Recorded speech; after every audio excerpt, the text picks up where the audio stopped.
I've never seen Bleach, by the way, the anime, I mean. I thought I'd just get that out of the way first and foremost, but if you watch my channel, you probably knew that anyway. But if you didn't know that, hello, I'm Damian, and this video is about the live-action Bleach movie. Please like and subscribe, and give me your money on Patreon so I could spend it on cheap liquor. Live-action Bleach, I mean, what is there to say? It's on Netflix, and it was directed by the man himself, Shinsuke Sato. You may know him for the many other live-action anime adaptations he's made with varying degrees of success. By the way, did y'all know he's directing a live-action My Hero Academia movie, and apparently it's gonna be produced by an American company.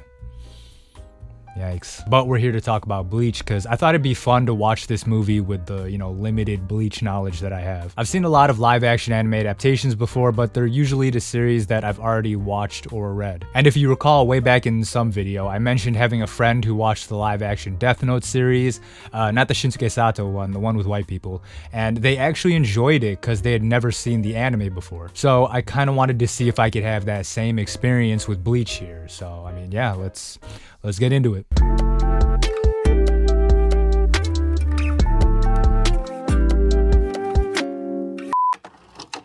Before we get into the movie itself, let's look at some of the cast, because to me, that's one of the movie's strongest points, and one of its weakest points as well. Well, I mean, I wouldn't say weakest, more like confusing. I'll explain what I mean later. The main character is Ichigo Kurosaki, and he's played by Sota Fukushi. You may know him if you're a big Kamen Rider fan, which, side note, to any Japanese people in the comments, would it be accurate to compare Kamen Rider to Doctor Who, since it seems like both of those shows are like the training grounds for actors who go on to do bigger projects, but also it has like established actors making cameo appearances? I don't know.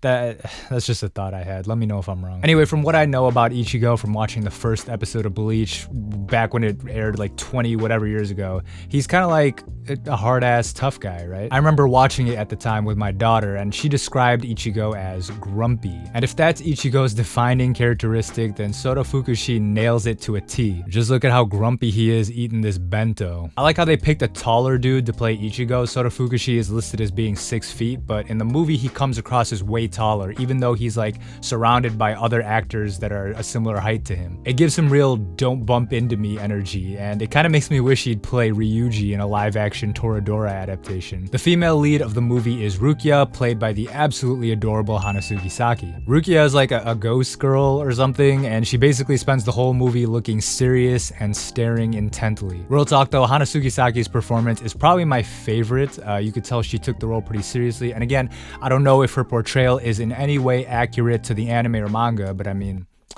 I liked it. What stood out to me was her fight choreography. Now, I could be wrong, but it looks like she's doing most of her own stunts. Like, it looks like she's really out here doing like the sword choreography, which, I mean, looks fucking dope. Those are the two standouts I wanted to focus on, but the rest of the cast is great here too. We got this appropriately giant-ass dude to play Chad, who is quickly becoming like my favorite Bleach character. We got Japanese idol Erin Amano playing Orihime, which I got a personal gripe with, because like, bro, she ain't orange enough. あんたいちごのどこがいいの？不愛想だし、ガキだし、短気だし。 You're orange! Literally all I know about Orihime is that she's an orange girl who eats bread, and in this motion picture, she is neither orange nor does she eat bread, so like what the fuck? But whatever. Of course we got a bunch of other characters that we'll get into later, because now it's time to break down the plot of this film. Oh, I also feel like it's important to mention that Tite Kubo played a pretty big role in overseeing this film, so I like to think that that means it's relatively faithful to the anime and manga, but again, I don't know about all that, so y'all Bleach fans gotta tell me in the comments what the verdict is. The film starts out with a borderline J-horror opening sequence where we see young Ichigo and his fine as fuck mom running into what appears to be a ghost girl. We then jump to a high school aged Ichigo beating up some street punks in a super fun action sequence that feels straight out of the Karate Kid or something. We get like these slick little cut-ins to introduce us to all the characters, including Ichigo's family, and then finally we get to the main event. The funny thing about Rukia's first appearance is that they play it like it's a meet cute. And actually the whole movie comes across as like a boy meets girl love story between Ichigo and Rukia, which I guess is funny because even I know that Ichigo and Orange Bread Girl end up together, so I guess it'd be like making a live action Naruto movie with insane amounts of sexual tension between Naruto and Sakura. And granted, when both of these series started, it's up to debate whether or not Kubo and Kishimoto had the romantic pairings in mind from the beginning, but I just think it's funny how the Bleach movie specifically pushes Ichigo and Rukia hard. But back to the movie, I gotta reiterate how great Sota Fukushi is as Ichigo, and when I say great, it's cause either he's putting on the best performance or worst performance ever. Cause he barely reacts or shows emotion unless he's being grumpy or outright raging, which like, I guess it could be a sign of a bad performance, but for some reason here it makes him unintentionally hilarious. Like in this scene where he looks mildly shocked when his sister is violently snatched out of a window. But hey, whatever you say about Ichigo, you can't say he's a bitch because this man runs outside to fight this monster wearing nothing but socks. You can't really fuck with a dude who fights you with only a thin layer of cotton condom between his toes and the cold asphalt. Anyway, we get a legitimately exciting action sequence with Rukia trying to hold off this monster, which is called a hollow, up until it gets the better of her. She then realizes the only way for her to survive is to give her powers to Ichigo by stabbing him through the chest. They debate about doing this for an agonizingly long time while the monster slowly walks towards them until Ichigo finally decides to go through with it, accepting Rukia's powers. He then beats the shit out of the monster and Rukia makes this sexually suggestive comment.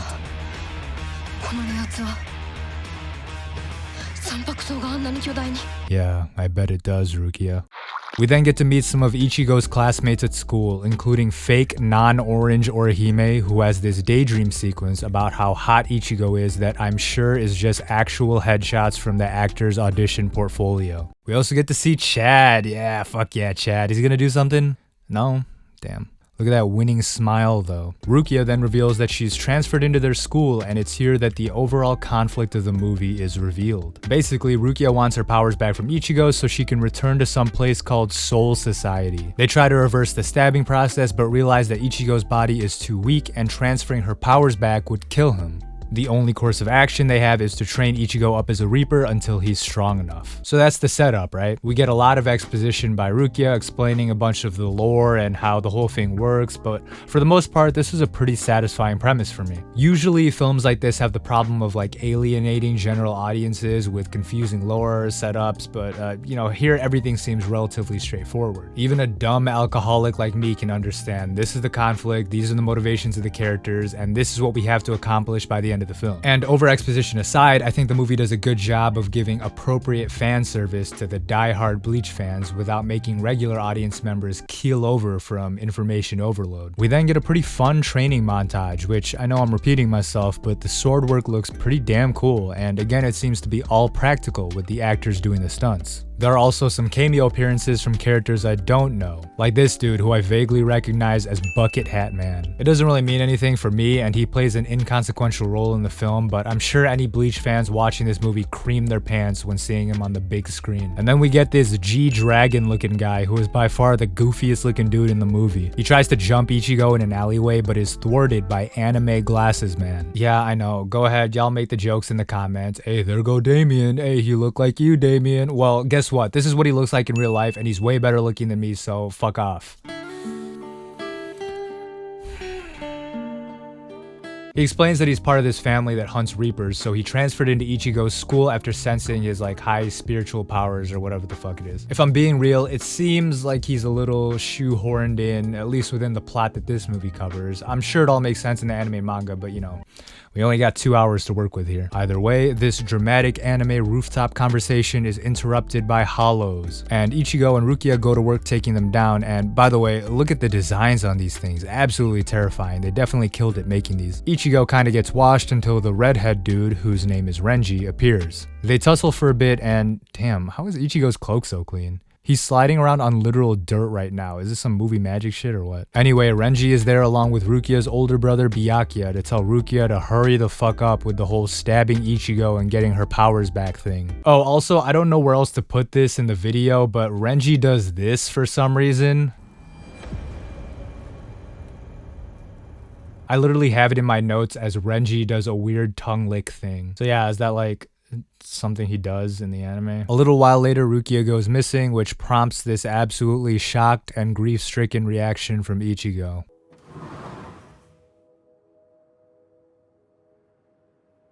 Oh no. Turns out Rukia left to go meet up with her brother to bargain for Ichigo's life. Ichigo follows her and makes a counter offer to Byakuya. If he can defeat the Grand Fisher, a super powerful hollow that the Reapers have been hunting, Byakuya has to, quote, free Rukia. Which is a little strange to me because Byakuya was never holding her captive, right? He was just doing this to pardon her from being executed, as far as I know. Like, what does free her mean? Free her to go back to trying to retrieve her powers? Because didn't Byakuya want her to do that anyway? I don't know. I guess that part went over my head. We get another dope training montage and oh shit, it's Chad again. Is he gonna do something? Maybe, yeah. Oh, at least Bucket Hat Man is here now for some reason. Finally, we get to the climax of the movie where Ichigo and Rukia confront the Grand Fisher at his mother's grave. Turns out the Grand Fisher was the little ghost girl that killed Ichigo's mom at the beginning of the film. Cue a legitimately exciting and climactic fight that feels high budget and well choreographed. Seriously, I was surprised at the level of spectacle that this action sequence had. It starts out with like this weird psychedelic mindfuck sequence that feels borderline David Lynchian. Then it transitions into a dope urban street fight where we run into Ichigo's school friends and holy fuck, Chad is doing something, let's go! The hype doesn't stop because when Ichigo starts to lose some ground against the Grand Fisher, our favorite glasses boy shows up for the assist. Oh my god, how excited. Oh, what the fuck was that? Did he mean to do like a commando slide, but then he bitched out at the last second? That was kind of awkward. Of course, Ichigo and company eventually get the better of the Grand Fisher, but not before the movie almost turns into a weird tentacle hentai. I'm sure Orihime has dreamed about this at least once in her life. But the day isn't completely saved because Byakuya and Renji return to make one last attempt to get Rukia to kill Ichigo and get her powers back. Here we get to see the real best fight of the movie between Ichigo and Renji. I was so glad that we got this because as good as the Grand Fisher fight was, you'd think that a movie with all the effort put into the sword fight choreography would, you know, have a good sword fight. And here it is. Despite being battered and exhausted, Ichigo manages to get the better of Renji until Byakuya steps in to show why he's the big boss.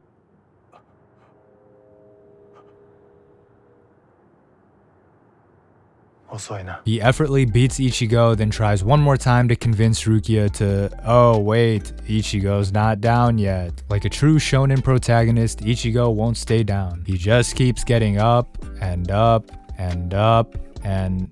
Okay, this is getting kind of comical at this point. At least we get this cool shot of Ichigo with a hardcore fire behind him. Byakuya delivers one final slash to put Ichigo down for good, which, if this was the big cut that drew all that blood, what was he doing to him before? Was he not cutting him? Was he just giving him love taps, expecting him to die from that, then looking surprised when he brushes it off? I don't know. Anyway, Rukia sees how much Ichigo is sacrificing for her sake, so she intervenes and performs the stabby ritual to get her powers back, except...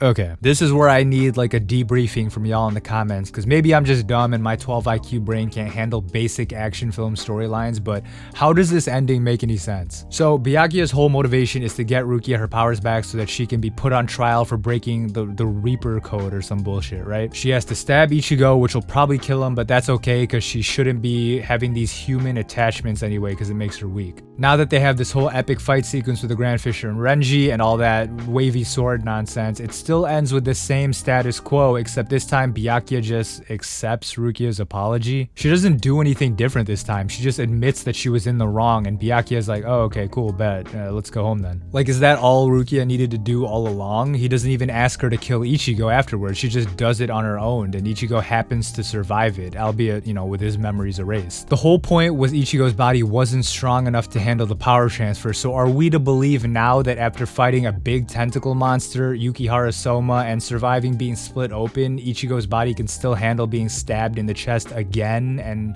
you know, having the whole power transfer? But besides all that, it doesn't even seem like Byakuya cares anymore because he's just ready to up and leave after Rukia apologizes. Is that just what he wanted all along? Because Rukia literally does this earlier in the movie. I guess you could argue that he was moved by seeing Ichigo sacrifice himself for Rukia, but he never says that, and the movie never implies that that's the case, so like, what the fuck was the point of any of it? I guess to kill the Grand Fisher, but I mean, I don't know. I could just be dumb as fuck and I misunderstood something, but it doesn't matter because that didn't really affect my overall enjoyment. Again, please feel free to clarify in the comments if you've seen this movie yourself or if it's better explained in the anime or manga or something. Okay, so now that I walked y'all through the movie, I just want to point out some miscellaneous things in the film that I thought were weird or interesting. There's like this running gag throughout the film where one of Ichigo's classmates runs into the classroom to let everyone know about some wacky event that's happened and that Ichigo was killed after being caught up in it. Everyone reacts all shocked until Ichigo walks in to reveal that he's still alive. They do this gag multiple times in the film and I just want to know,